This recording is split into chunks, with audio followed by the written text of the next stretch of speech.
Welcome to MacroMicroCosm Literary Review, home of the quarterly print and digital MacroMicroCosm Literary and Arts Journal.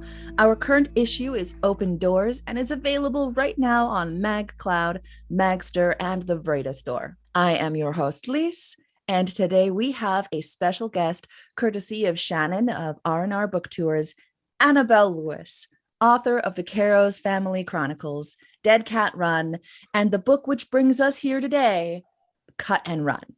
Hello, Annabelle. How are you? Hello, good morning. I'm good. How are you?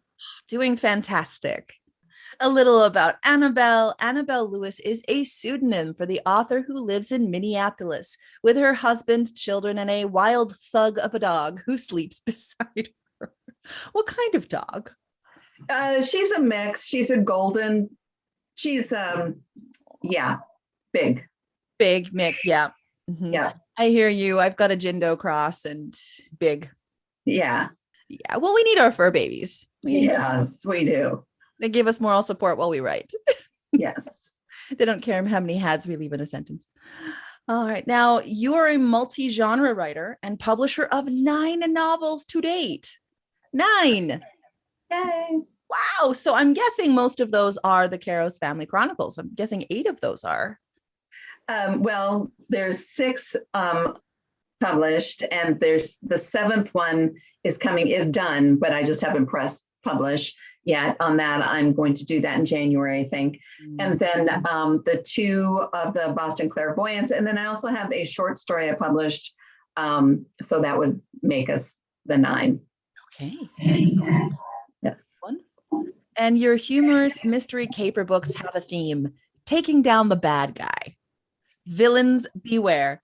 She also writes a scathing blog and highly entertaining monthly newsletter. Yes. Incredibly entertaining. I have not read this newsletter yet. I say yet because if it's that entertaining and also includes scathing blog posts, then I'm in. Well, thank you. No, I mean, I try to keep it light, and I usually I always have a giveaway. And, I try to let people into a little bit of me and what I'm watching it on Netflix and Amazon and what's driving me crazy in the world a little bit, but also is book centric. So now about Cut and Run, their story continues. The 4 Boston clairvoyants, blessed or cursed with special powers, must fight a ruthless enemy and stop injustice.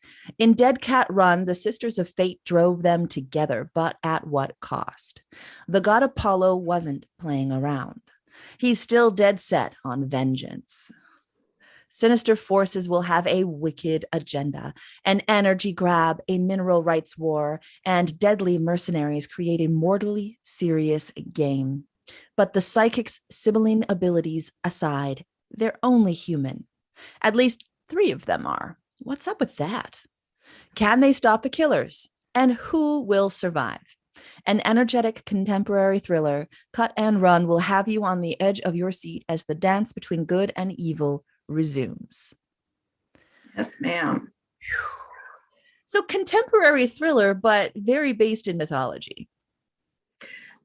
It has its roots in mythology. The story germinated from a hierarchy of gods playing a game, and the humans, present day Boston, are not necessarily on a string with them, but they are certainly have been directed originally by them, unknowingly. This Apollo, he's a very sinister character here. Well, he's the god Apollo. The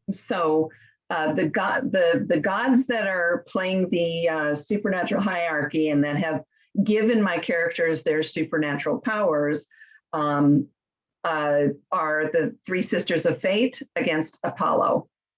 So the 3 Sisters of Fate had this big plan, and then Apollo came in and kind of messed it up, and they're like, okay, we're starting over, reset. And then the game begins again in present day Boston. Awesome. Interesting. That'll be a lot of fun. I can't wait to read. Thank you. Yes. Now we've got some questions here for you today. I mean, it wouldn't be very much of an interview if we didn't have questions. Yes. So we're going to get started on what you want the readers to feel at the end of Cut and Run. What message do you want the readers to take with them? I want them to be satisfied. I want them to have a big inhale at the end of the work and feel good about it and say, yeah, okay, I like that and I'm ready for more. So is this going to be a fairly closed narrative, or will it be something that leads into the next? It is a closed narrative, but it absolutely, the story as it sits, all the ends are tied up. But it's obvious that if these characters are alive on the planet, what are they going to do next? So there's something more that they got to do. Awesome. Okay. So definitely leading on to future stories, but at the same Yes. time, you get a wonderfully contained story now. Correct. I call them my Avengers, not trying to, rob Marvel of anything because I love, the Marvel universe. But they are kind of my little pack of Avengers. If you had to describe Cut and Run in 3 words, what would they be? Well, the book at its core is there's love, and love of humanity, love of self, love of the world. And then there's entertainment and justice. Something that you don't necessarily get in a lot of the Hellenistic myths. Justice. No, and who knows if it'll be temporary justice or not. Apollo's out there, watching, saying, rats, they foiled my plans again. It would have been fine if not for those meddling kids. Dang it. Yeah. It's refreshing to see Apollo in that kind of light instead of the golden boy of mythology. Since when you actually look at the myths, he's quite a problematic character in a lot of ways. Yes, well, the mythology is based on the Apollo approaching the Cumaean Sibyl. A Sibyl is a prophetess, and the Cumaean is from Cumae in Greece. He wanted her, and she picked up 2 balls of sand and said, I wish for as many lives years as the grains of the sand. But then she reneged on the agreement that she would give him his virginity, and he didn't like that. So he gave her that many years, but without youth. So she eventually, 1,000 years, she spent whittling away and became again dust. And then after she completely expired, the 3 sisters of fate came back in and said, and I made up that part. The previous up to that moment is in Greek mythology, the Cumaean Sibyl and Apollo and their battle. You can read all about that, but and that what happened to her. And there's also a place you can go to see where she supposedly hung in a jar, where people would go to have their prophecies told. So again, the whole thing is much better written and explained in the books. That is the core of it. And then now she is being reborn and starting again. Now, is she your favorite character, or is your favorite character to write somebody else? That's a really hard question. I have another character that I enjoy writing. His name is Leon Baird. He's a security guy my little pack of Avengers hired for like literal, protection. And he gets all the snarky comments. He gets all the, what the hell is going on kind of, like keeps us in reality, but super like, what, wait, what? We're not doing that kind of thing. And so I enjoy writing him. He's a guy I like. Well, I like them all. He's a good one to look at and be like, okay, so he's this character. Fun to write. Whenever Leon Baird comes on the page, I'm usually smiling as I write his dialogue because, he's going to say something. Oh, I love it. Yeah. I love it. Does writing energize or exhaust you? Oh, it definitely energizes me. I can't think of anything I'd rather do. There is a lot of pre-work and research and things like that, which doesn't energize me quite as much. The process of when I'm ready, I've got the research in my head, I know everything I need to know about pawns, lettuce or whatever it is that's going to, make it into one whole sentence, but I've got the research here ready. And when I can just flow with it, that is very energizing and just delightful to be lost in a world. This is going to be an interesting question, just because, you like, actually the Son of Abel series, the Judge of Mystic series by Safa Bernal, Son of Abel, and then Book of Revels is coming out next year. It too uses a baseline of mythology. And lots of books do. Yeah. So lots of books do in a contemporary setting use mythology. But here's where this question's going to get a little interesting. Do you try to be original or to deliver to readers what they want or what they would expect? I write whatever I want. I'm not really writing towards, I want to entertain the reader, and I certainly think of that. But what's coming out is what I want to say. It's wherever the characters are taking me. So I would have to say it's original. With that base story, I'm not messing with that. Those are things that are platforms at the bottom of the structure. So I have to stay true to whatever it is I'm doing. But they're definitely zigging and zagging away from wherever I begin. It's a wonderfully nuanced approach of using something that's extant, using that material while at the same time being like, girl, this is my story. Yeah. And I'm going to write what I write. Yeah. Well, and honestly, the characters tell me where it's going half the time. I don't know what's going to happen often. And it's like, oh my God, I can't wait to see. So. Yeah. Yeah. Definitely. I recognize that. Yeah. Yes. Now, I know we've talked a little about this already, so I believe this is just kind of we know what's going to be the answer to this one, but do you want each book to stand on its own, or are you trying to build a body of work which connects between each book? Both. I definitely want them to be able to be standalone because I'm a huge reader, and I always feel like I can't start a series in the middle. And yet it does feel a little unnatural to do that. But I've worked very hard with different editors that haven't seen the previous work so that the work can stand on its own. And that said, I would think it would be much more satisfying to start at the beginning, but you don't have to. I am building a series. It's definitely that. And so in like the Kairos Family Chronicles, they are aging. The baby that was born in book 1 is 12 in book 8. And so there's, they're moving on. It's, I pick a space and time, whatever that year is they were born, and then I stay true to it and what's happening in their lives. And I believe I'll probably follow that with my characters in Dead Cat Run and Cut and Run. And I'm currently beginning, or I'm just beginning, I'm kind of excited about writing book three here, How the Wicked Run. So the story will continue, or as I say, it's destined for 2022. Oh, I love it. You've published 9 books so far.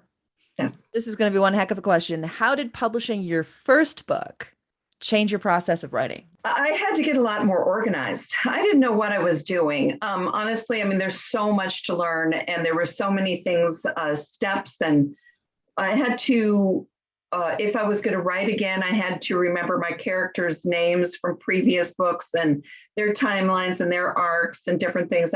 Now that I've written 1 million or 2 words, I don't even know, there's hundreds of characters, and I've got lists and stuff, but definitely the organization. The first one was just everywhere, and pads of paper here and there and Post-it notes and there.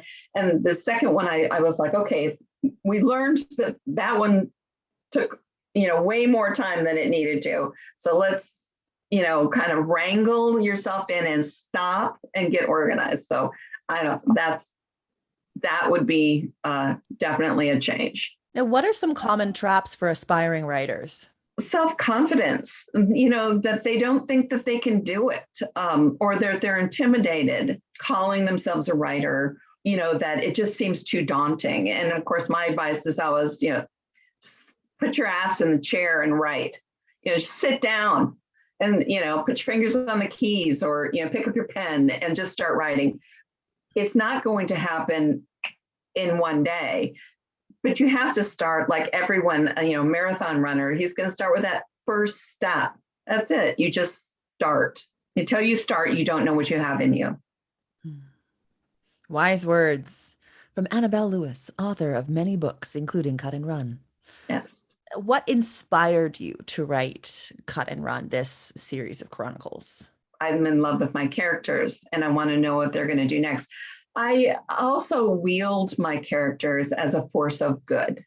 And so they are out there fighting injustice. And, there's none of us have a lot of control in our lives, in our world, who we are. And part of writing these books, I don't know, gives me a personal sense of control. Like, well, I controlled the heck out of that. I took care of that problem. Check. Let's go have a cocktail. I just, I think for me is just the satisfaction I get from the whole process, but also knowing that, you just feel more in control. And then I hope that the reader would feel that as well when they read it and go, oh yeah, she saved the day, or, not she, but the characters, they saved the day. Yes. A force of good with a novel. I like it. I like it. No, I really do, actually. And I'm not saying that to be pedantic. There's been this sway I've noticed in literary fiction where so much of it is this kind of gritty realism that leaves people at the end staring off into a feast of depression. And having books where the bad guy loses and the good guy wins in the end doesn't make it Hollywood storytelling. It makes it aspirational. You are inspiring people to, even in a small way, do something good that can combine and add with everything else to kind of refocus and rechange our world. And I think that really is the bedrock of good fiction, to be aspirational in such things, to defeat the villain, to show that we can defeat the villain. As much as oftentimes the world seems more complex, well, ultimately, if you know something is wrong, you find a way to defeat it or to transmute it. You don't necessarily keep it and go, oh, that's so wrong. Coffee? Instead it's, oh man, that's so wrong. What can we do about it? Right. And if you have some supernatural powers, there's all kinds of things you can do. Yeah. The superpowers help, Yeah. And in the Caro's Family Chronicle, there's they're billionaires. And they, I liken them to Ocean's 11's movies. They're very caperish. So they've got a lot of sneaky ways and, no expense spared to get the job done, whatever that job is, to, again, hopefully is satisfying reads to, and in an entertaining manner. I mean, there's no, there in Cut and Run specifically, there's a terrible crime at the very beginning. And it was hard for me to write the crime, but it was an important crime because, well, it happens. Crimes happen. But once you understand that, something's going to happen to, well, we can't bring those people back, but we can figure out what's happening and stop that evil, then that's the impetus to go forward to read. But there is a terrible crime at the beginning of Cut and Run. It opens with. What is your favorite underappreciated novel? I've read thousands of books, and, pre-social media days, I wasn't able to talk to hardly anyone. Oh, who read that book? Well, you're on the telephone literally with people, unless they've really read that book. I mean, there's so many little jewels that, I've just had in my own heart. I don't think that I've ever really had much time to talk with anyone about Anya Seton, who is a historical fiction writer. She was an amazing writer. I don't know how she did what she did. There's a specific book called My Theodosa that I'm in love with. I have maybe 3 copies of it, read it 4 times. It's about Theodosa, Alston Burr, who was Aaron Burr's daughter. And Aaron Burr was the vice president of the United States. He's the one who killed Hamilton. Hey, Hamilton, Broadway. I mean, so it's all whatever. But Theodosia was the daughter. She died young in mysterious circumstances, but probably a shipwreck. So maybe pirates were involved. We're not sure. But yeah, so, but the writing is so deep and beautiful. Anya Seton with My Theodosia and brings you back to some terrible realities of a New York, a well-educated New York girl brought to the South during the midst of slavery, and her mind being blown by what is happening there, and how it robs her soul. And then of course she got your father, Aaron Burr, who's, you know, like a carny barker. It's great. Anyway, there you go. Sorry, I can go on and on about her all day. That's okay. That's why I have this segment. You know, you be able to shout out about books that you love. I love that book. Now, how do you balance making demands on the reader with taking care of them? I think of myself more of a storyteller. I'm not I'm not an intellectual women's fiction writer who's going to, not that that's not a wonderful thing when I cry during books and stuff like that. That's a wonderful thing. But I take care of them knowing that when they pick up my books, they're gonna know there's gonna be happily ever after in a way. There's going to be no loose ends. There's going to be you're gonna feel that, kind of, feeling, hopefully. And in that you can trust me when you read an Annabelle Lewis book, other than my little short story, which is completely separate. So about my son who has special needs. Oh. Yeah, my sister-in-law as well. Yep. Strongest woman I've ever met, my mother-in-law. Well, it's called Caliburnus. It's a very short read. It's about the ache of hope, kind of a what if. It has an element of magic in it, and it's a dream. So Caliburnus. And all of the links will be down in the description box. Yes, and all this is on my website, and yeah. theannabellelewis.com. Correct. Make sure you check it out. Now, what does literary success look like for you? Well, I'd really like people to read my books and fall in love with my characters as much as I love them, and have a little following. Personally, it means telling my stories. I got my books, kind of some of them behind me here lined up.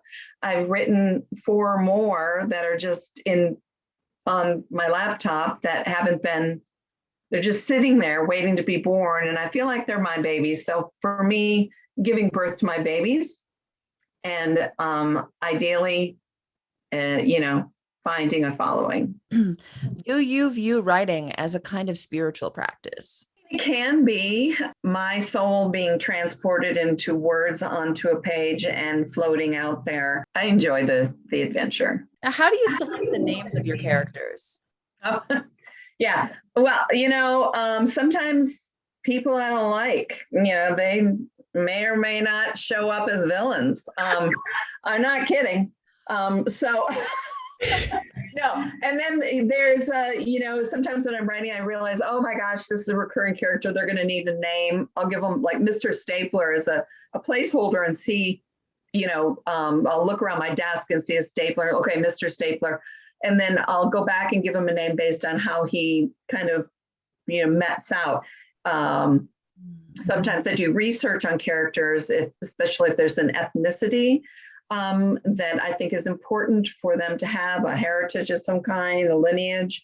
And then there's a cool tool called Name Generator on the web. And sometimes when I'm just at a loss for a name, I go there and it comes up with some wackadoodle names. And I love wackadoodle names. I love wackadoodle names that are like, the same they begin with the same letter for the first and last name, like,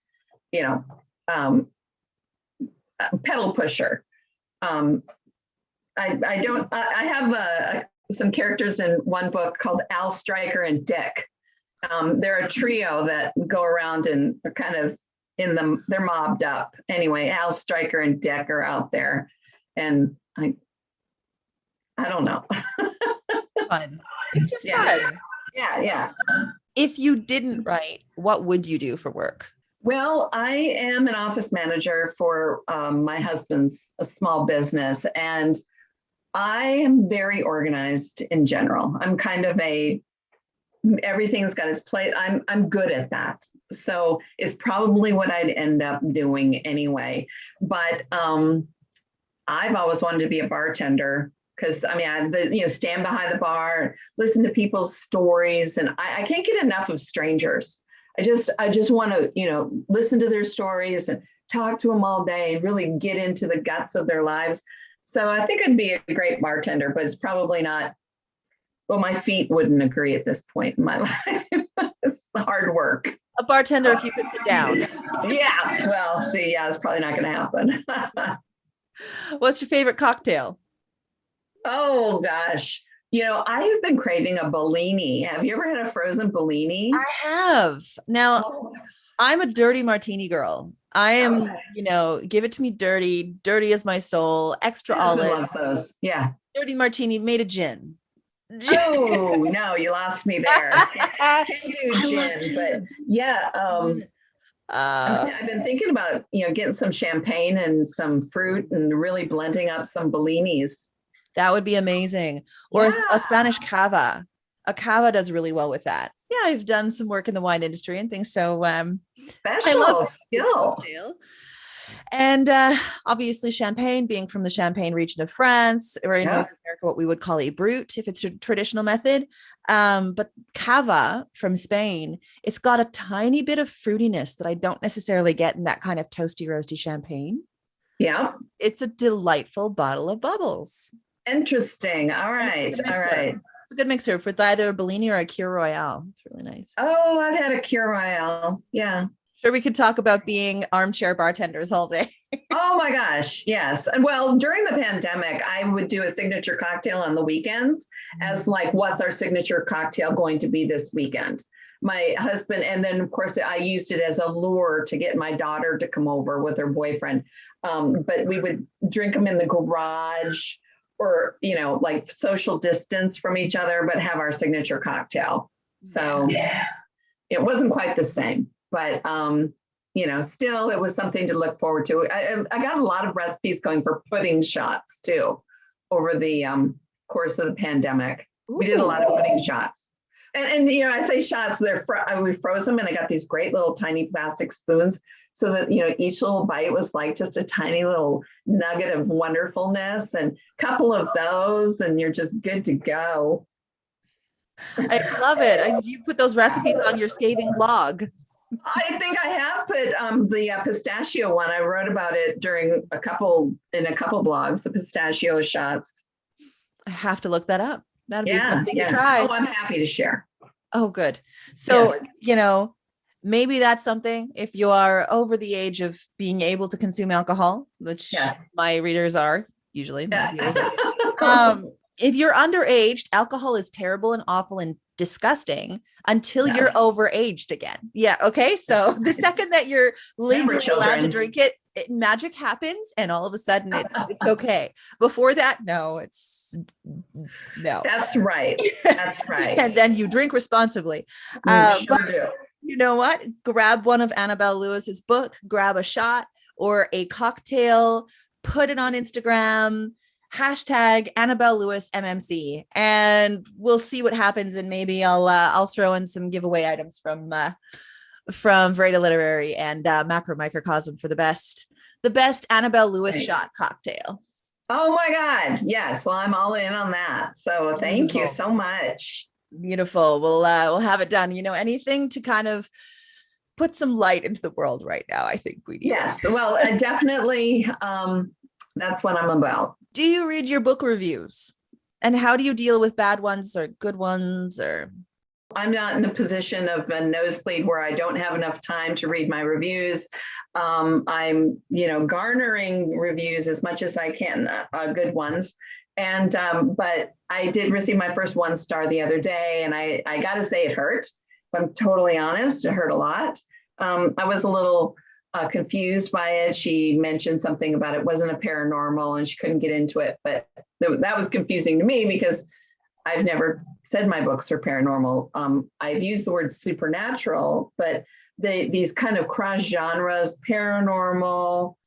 Is that a cozy, or is it a romance, or is it more PG-13? Where on the steam level are we? I mean, some of these can all blend, but regardless, it was her opinion and prerogative to post it, and I need to grow a thicker skin, definitely. But I will say that a 1 star, I've been reading forever, and for me, if I've only posted one star review in my life, and I regret it to this day. I was so but I was so mad at this book, and it really emoted like, oh my God, I can't believe I spent my time kind of. So I did that 1 star, but to this day, I wish I hadn't, because I think it took more out of me. And also I got to remember authors are real people.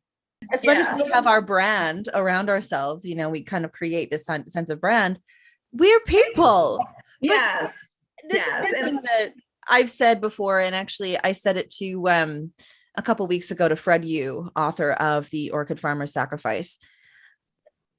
Some of the time when it comes with reviews, you have to first look at the demographic of the person that's giving it. Yes. If they are outside of your demographic, a negative review, like say for go with Earl here, good old R.L. Ahrens with Aegis.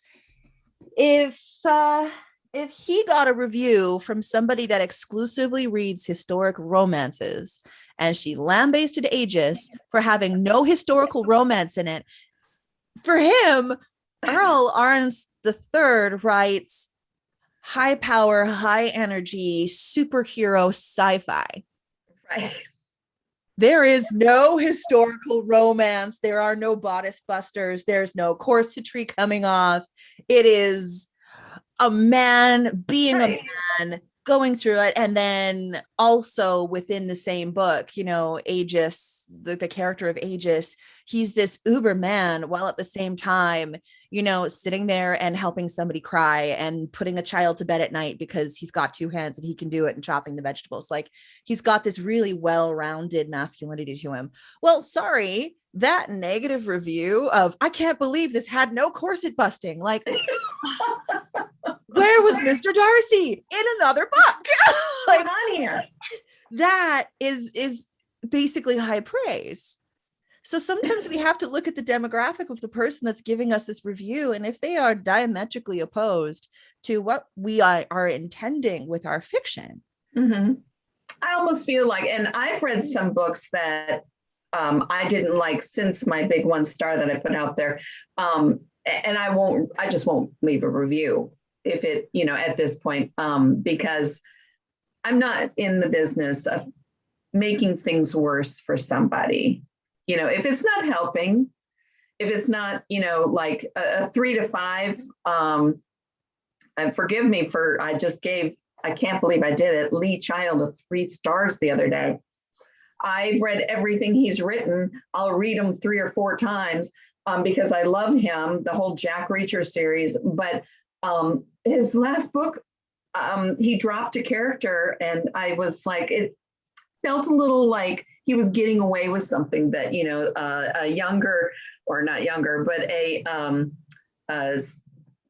an author who didn't have his creds couldn't get away with. And I was like, no, tisk tisk, you're better than that. So I gave him a 3 star, but he'll never read it because he's got 80,000 reviews on the book. And, so I felt safe, doing that 3 star, but even that made me a little nervous because am I helping? Well, I don't know. There is the question of whether or not we're helping. Now, I do literary criticism. I am a reviewer. Obviously, this podcast is called MacroMicroCosm Literary Reviews. And there is call for honesty. Yes. In the book, and this is something that I actually struggled with a lot. When I would get an overwhelming amount of wonderfully self-published books that did not reach the barrier of quality that I would expect from a professional book. And do I review that book knowing that I'm going to have to give it 1 or 2 stars because of, the layout mistakes and different things? And clearly this was not edited and their pacing is off. And like, I would basically take that book and go back to the author and be like, I cannot do a review on this. Here are my reasons. Please go back and edit. Please go back and revise. Yeah. But and some authors don't want to hear that either. But I think it's very generous of you to do what you're doing. Yeah, it's no, some authors don't want to hear that. Or, you get authors that, here's my take. And again, this is just my take. It's just a personal take, but I would rather hear the criticism in the editing stage than once it's out. I'd rather have it be an editor than a critic. I'd rather know about it and have it be the editor. You have to have that editing process done. Yes. Because then when all of a sudden you start getting reviews and some of them are glowing and maybe a certain portion of them are not, it's out. It's there. Yes. There was that chance before you pressed the button to make sure that the quality was present. Yes, I completely agree. I work very hard with my editors. I will say, looking back on my very first book, there are changes I would make. And I can't bring my brain to remember all the conversations or the emails I had with the editor on that first book, but it certainly changed a ton. But it was, and that's always remarkable to me. Like, well, what do you want to change? It's perfect.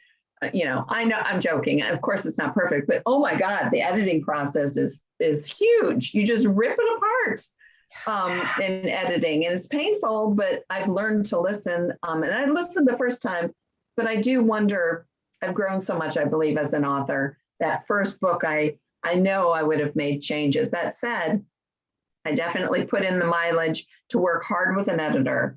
And I'm a big believer in absolutely, you got to make sure they are professionally edited. Being able to know that you have your limits.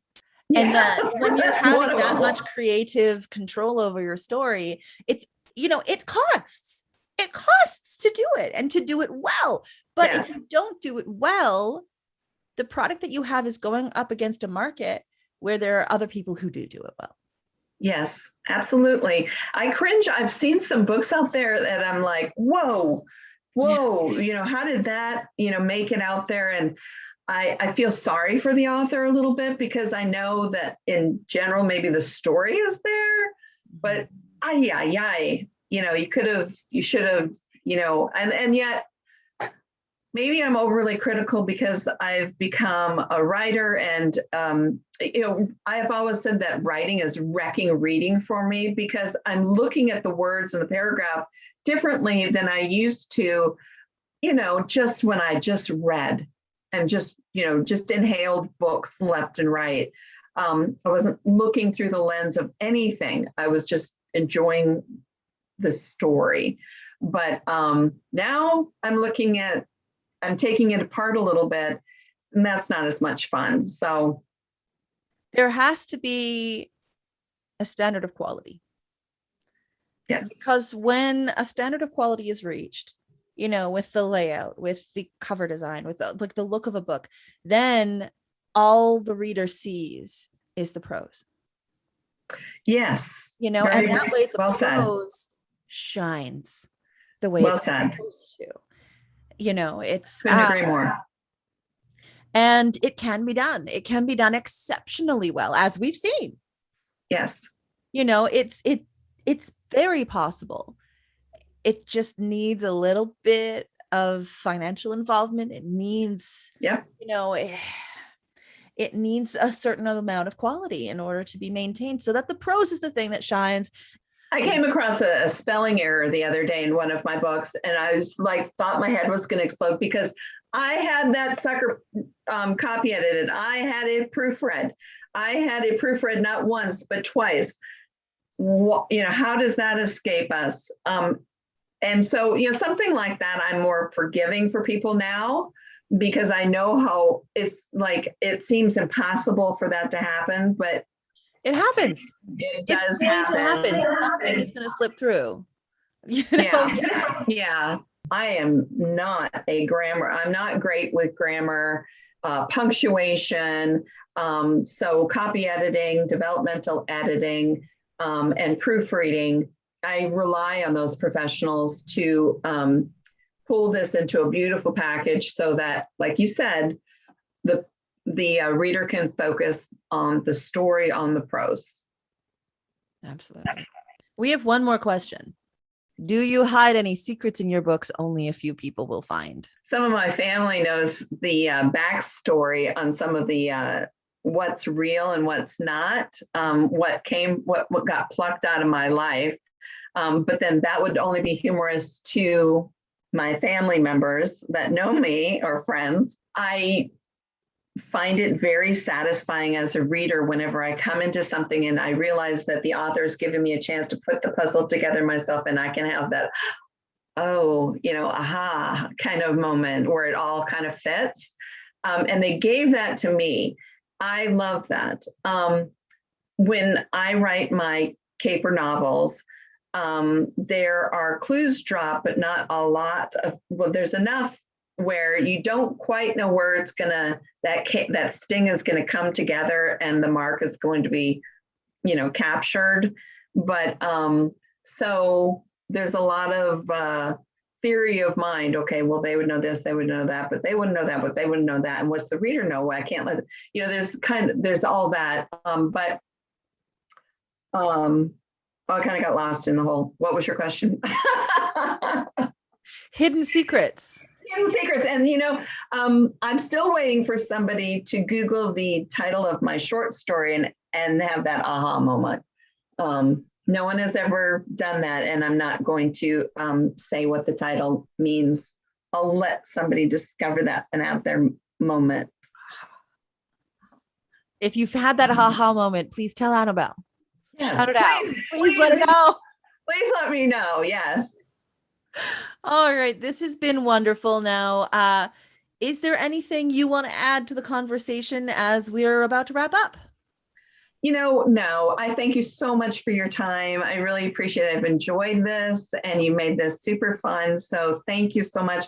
I just hope that people will discover some of my books. And if, please reach out, and I'm available to correspond with, and I welcome you into my world of people that are setting things right. Excellent. Please consider following us on social media. You can find Annabelle's social media accounts on theannabellelewis.com. That is TheAnnabellelewis.com. There we go.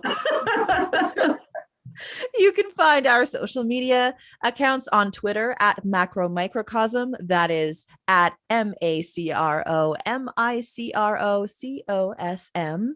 On Instagram at MacroMicroCosm Lit Journal, and on Facebook. Links to the magazine are down below as well, the same as Annabelle Lewis's website, or you can visit us at vredamedia.ca. That is VRAEYDAMEDIA.ca. We have our quarterly journal in print and digital, and several works of fiction from Vreda Literary. And if you would like to be interviewed or know an author who you would like to see interviewed, please contact Lori on vredamedia.ca. Please consider supporting MacroMicroCosm through purchase of one of our magazines or by joining our Patreon. And let's give support to Annabelle on her launch of Cut and Run. Thank you again to Shannon from R&R Book Tours, and I hope you have a fantastically wonderful day. Thank you. Bye-bye. You too.